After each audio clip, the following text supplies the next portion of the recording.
কিছু জিনিসের ডিফারেন্স আছে জানো তো, মানুষ বোঝে না, বুঝেও বোঝে না, না বুঝতে চায় না, এটা আমি জানি না, কিন্তু তারা বোঝে না, বুঝেও বোঝে না, এটা আমার মনে হয়। Hey guys, good afternoon, welcome to my channel. কেমন আছো তোমরা সবাই? আশা করছি সবাই ভালো আছে। তোমাদের ভালোবাসা আমি তো সবসময় ভালো থাকি। তো আজকে আমি বলি কিছু জিনিসের পার্থক্য। প্রথমেই বলি, আমরা নারী বলে কি আমরা সব পারি, নাকি আমরা পারি বলে আমরা নারী? নাম্বার 2, সেটা হলো অলংকার আমাদের অহংকার, না অহংকারই আমাদের অলংকার? এরপর বলি, আমরা চোখে কাজল পরি বলে বশীকরণ করতে পারি, নাকি এমনি বশীকরণ হয়, কাজল ছাড়াও আমরা বশীকরণ করতে পারি, নাকি কাজল পরার সময় কোনো মন্ত্র আছে যেটা পড়ে আমরা বশীকরণ করতে পারি? এবার বলি, ব্রা আর ব্রালেট দুটো কিন্তু আলাদা।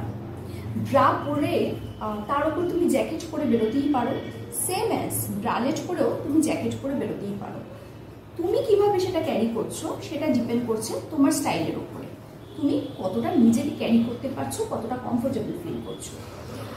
আর আরেকটা কথা বলি, ব্রা আর ব্রালেট দুটো কিন্তু এক নয়। ব্রার উপর যেমন জ্যাকেট পরে পরা যায়, ব্রালেটের উপর জ্যাকেট পরে তো পরাই যায়, শুধু ব্রালেট পরেও কিন্তু শাড়ি পরা যায়, এখন তো অনেকেই পরে। তো অনেক নিন্দুকেরা আবার বলে থাকবে, গেল গেল সমাজ সংসার রসাতলে গেল, কিন্তু ওই শপিং মলে ঢুকে 70-80 বয়স্ক মানুষগুলো যখন ওই ব্রায়ের মধ্যে হাত বোলায় আর দূর থেকে তার স্ত্রী দেখে বা দেখে না, সেটাকে কি বলবে? সমাজ রসাতলে গেল না?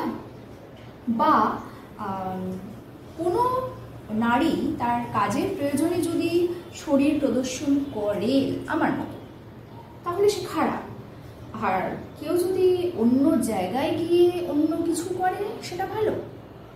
তো এই ডিফারেন্সগুলো বোধহয় বোঝার সময় এসছে। মানুষের পোশাক দিয়ে তাকে যাচাই করা নয়, পার্থক্যটা বুঝতে হবে।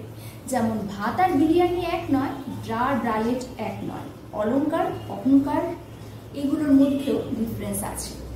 নারী বলেই পারি, না পারি বলেই নারী, এই সব কিছু ঘেটে ঘ না করে আমার কমেন্ট সেকশনে প্লিজ একটু রিপ্লাই দাও তো। আর আমাকে আজকে কেমন লাগছে অবশ্যই বলো। যদি আমার এই জিনিসটা তোমাদের ভালো লেগে থাকে তাহলে আমি এবার থেকে চেষ্টা করব এটা করে ভিডিও দেওয়ার।